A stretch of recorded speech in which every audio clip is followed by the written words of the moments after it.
The final topic of chapter 7 is shopping behaviors. And this is a little bit different than what we've talked about for the earlier parts of chapter 7.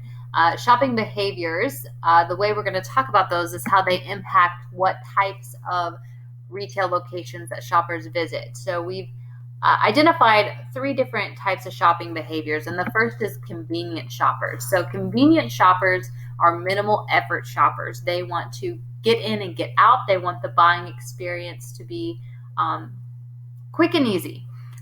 Convenient shoppers are insensitive to price, so they are willing to pay a little bit more if they can not drive as far.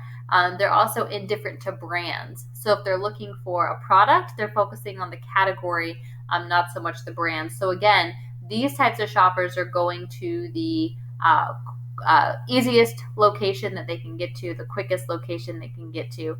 And so retailers who focus on convenient shoppers usually tend to locate in strip centers or freestanding locations so that customers can get in and out very quickly.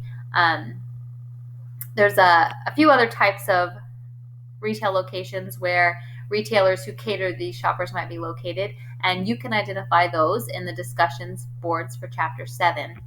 The second set of shopping behaviors is grouped around comparison shoppers. And these comparison shoppers tend to be very involved with their purchase decisions. So they spend a lot of time seeking information. They don't have a developed preference for a specific brand or a specific model of a product. These people like to compare alternatives. So they like to have a lot of choices. So retailers who cater to comparison shoppers tend to locate in enclosed shopping malls, power centers, lifestyle centers, even some outlet centers. So they know that there's going to be lots of opportunities for customers to compare brands and products, and they just hope that ultimately the shopper chooses to purchase at their location.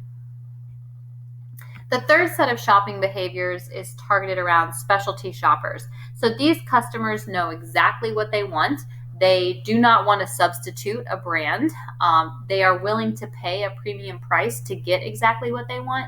And they're also able to expend an extra effort to get to the retailer that carries the product that they want to purchase.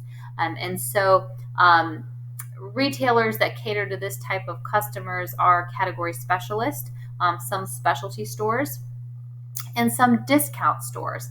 So specialty shoppers might go to retailers that tend to locate in a lifestyle center or a power center.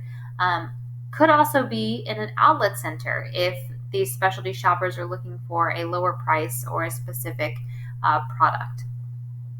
So retailers have to make a lot of decisions when they're choosing location.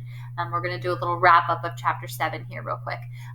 Retailers have to make a lot of decisions in terms of what location they want to locate in. And so they have to evaluate a series of trade-offs, such as the rent and how much traffic, both vehicular and foot traffic, is going to be driving by. Retailers have to consider the restrictions that are going to be placed on them.